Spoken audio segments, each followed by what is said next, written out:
नमस्कार, आप देख रहे हैं मनी 9। मैं हूं संदीप ग्रोवर और हमारे वीकेंड स्पेशल शो कंपनी नामा में आपका बहुत बहुत स्वागत है।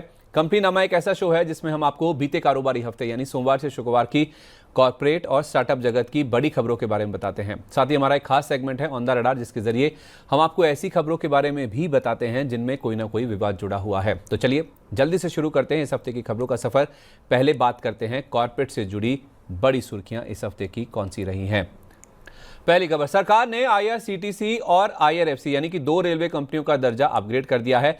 आईआरसीटीसी और आईआरएफसी का दर्जा अब बढ़ाकर मिनी रत्न से नवरत्न कर दिया गया है। इससे होगा क्या, बोर्ड को निवेश से जुड़े फैसले लेने में एक तो आसानी होती हुई दिखेगी और इससे अब रेलवे से जुड़ी हुई सातों लिस्टेड कंपनियों को नवरत्न का दर्जा मिल चुका है। जब यह खबर आई तो 3 मार्च को आईआरसीटीसी के शेयर में निचले स्तरों से रिकवरी के बाद 1% की मजबूती के साथ, तो आईआरएफसी के शेयर में ऊपरी स्तरों से गिरावट के बाद करीब 0.25% की गिरावट के साथ 111 रुपए 60 पैसे पर कारोबार की क्लोजिंग हुई।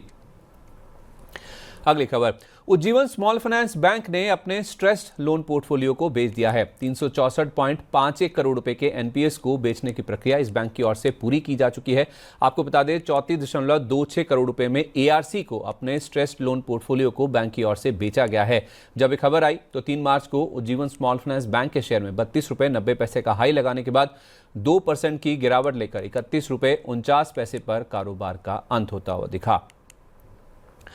अगली खबर, रिलायंस इंडस्ट्रीज की एनबीएफसी कारोबार से जुड़ी हुई सब्सिडरी कंपनी जियो फाइनेंशियल को लेकर अगली खबर है, जिसने एक बड़ा फैसला लेने की तैयारी शुरू कर दी है। दरअसल जियो फाइनेंशियल ने जियो पेमेंट्स बैंक के 7.9 करोड़ शेयर 13.22 रुपए प्रति शेयर के भाव पर खरीदने का ऐलान किया है। 104.5 करोड़ रुपए में ये एसबीआई से हिस्सेदारी खरीदी जाएगी, जो कि 17.8% के आसपास बैठती है। इस सौदे के बाद जियो पेमेंट्स बैंक में कंपनी का हिस्सा बढ़कर पूरा 100% हो जाएगा, क्योंकि फिलहाल अगर आप देखें इस कंपनी के पास जियो पेमेंट्स बैंक का 82.17% हिस्सा है। बोर्ड ऑफ डायरेक्टर्स की ओर से इस सौदे को पहले ही मंजूरी मिल चुकी है और कंपनी को उम्मीद है कि ये एक्विजिशन यानी कि अधिग्रहण अगले 45 दिन में पूरा होने की उम्मीद लगाई जा रही है।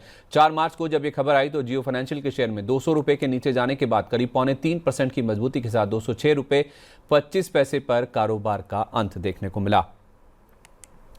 और mid cap IT company Coforge को लेकर है, जिसके एक शेयर को 5 शेयरों में स्प्लिट किया जाएगा। दरअसल इस हफ्ते इस कंपनी के बोर्ड ने स्टॉक स्प्लिट को मंजूरी दे दी है। एक शेयर को 5 शेयरों में विभाजन करने को बोर्ड ने मंजूरी दे दी है। इसके अलावा खबर यह भी थी कि यूएस की सबरे कॉर्प के साथ इस कंपनी ने 13 साल का पार्टनरशिप कॉन्ट्रैक्ट किया है, जो कि $1.56 बिलियन का बताया जा रहा है।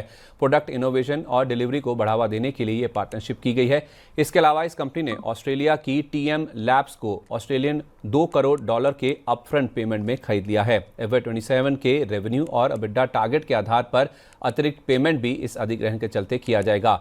साथ ही खबर यह भी थी कि यूएस की रिदमोस का इस कंपनी ने $3 करोड़ अपफ्रंट पेमेंट करके अधिग्रहण किया है। इसके साथ साथ 2025 और 2026 की परफॉर्मेंस के आधार पर $1.87 करोड़ का अतिरिक्त पेमेंट भी होता हुआ नजर आएगा इस कंपनी की ओर से। 5 मार्च को कोफोर्ज के शेयर में 8006 का हाई लगाने के बाद करीब 8.5% की बढ़त के साथ 7,820 रुपए पर कारोबार का अंत होता हुआ दिखा।